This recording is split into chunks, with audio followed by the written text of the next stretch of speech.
ओम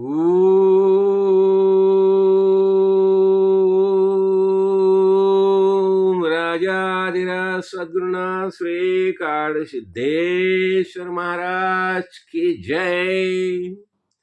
अभी जल्द ही हम हमारे भाऊ साहेब महाराज उनकी पुण्यतिथि मनाने वाले हैं। हाँ, तो देखो भाऊ साहेब महाराज ने क्या किया, उन्होंने एक ज्ञान के बारे में एक पंचसूत्री समझाई है, बस वही हम आज समझ लेंगे। वो क्या बताते थे, वो ज्ञान प्राप्त करने के लिए जो जिज्ञासु है, जो सदगुरु भगवान के सानिध्य में आता है, तो उसे ज्ञान प्राप्त करना है, तो उन्होंने एक पंचसूत्री बताई है। तो पंचसूत्री के बारे में हम देख लेंगे। वो क्या बताते थे, को हमें ज्ञान प्राप्त करना है ना, तो सबसे बड़े 5 पंचसूत्र जो बताए हैं, तो उसमें क्या बताते रहे हम समझ लेंगे। वो क्या बताते थे, आठव यानी स्मरण, जानना, संवेद, वही ब्रह्म है। जिसकी हमें स्मृति रहती है वही ब्रह्म है। फिर क्या बताते थे वो, नाठव यानी निर्णय, यानी अज्ञान, न जानना, तो यही है ना। तो ये क्या होता है, ये अज्ञान वृत्ति भवभ्रम है। ये नाठव यानी निर्णय यानी अज्ञान, और ये अज्ञान यही भवभ्रम है। भव यानी संपूर्ण विश्व है ना, हम क्या समझते हैं, ये निर्माण हो गया, भव यानी निर्माण हो गया, तो यही भव है, यही भ्रम है। भ्रम यानी अज्ञान के कारण भ्रम भ्रांति निर्माण हो गया, ऐसे बताते थे। और यही भवभ्रम, यही माया है। और आगे क्या बताते थे, अभी ज्ञान प्राप्त करना है हमें, तो ज्ञान प्राप्ति के लिए मूल अग्नि। देखो क्या है, उसने शब्द यूज किया अग्नि का अर्थ क्या होता है, यानी आर्तता यानी तीव्र जिज्ञासा होनी चाहिए। हमें ज्ञान प्राप्त करना है ना, तो एकदम तीव्र जिज्ञासा हमें होनी चाहिए।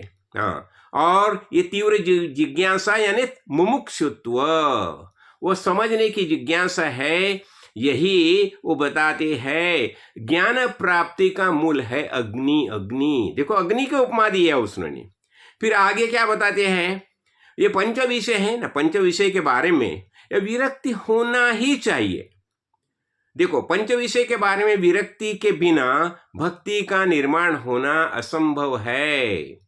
तो क्या बताया देते हैं, ये पंच विषय है ना, पंच तन्मात्रा, हमारा मन क्या करता है, ये पंच तन्मात्रा में आधीन होता है।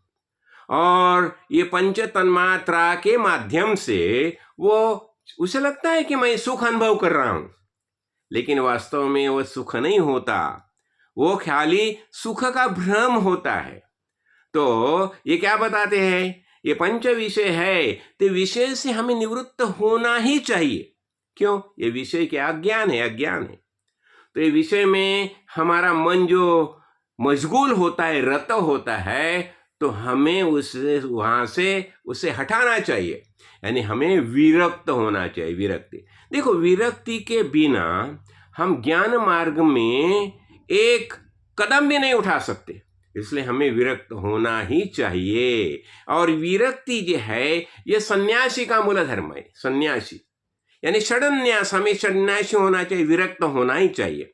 देखो उसके क्या बताते थे, अंतःकरण का मूल जो है, अंतःकरण का जो मूल है, वो क्या है, मन है। मन, इसका अर्थ क्या हो गया, यानी मन के द्वारा दीर्घकाल हमें साधन निधिध्यासन के बिना अज्ञान बंध मोक्ष होने ज्ञान का निश्चय होता नहीं।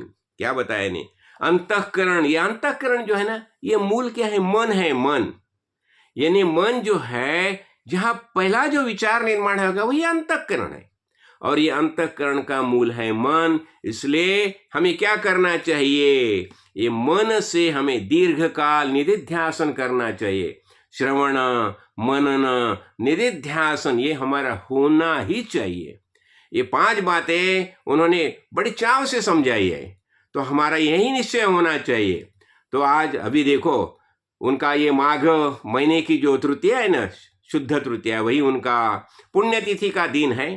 तो इसी अवसर पर हमें उनके प्रणाम करके उन्होंने जो 5 बातें हमें समझाई है उसका ही हम निश्चय करेंगे। राजाधिराज सद्गुरुनाथ श्री काड़ सिद्धेश्वर महाराज की जय।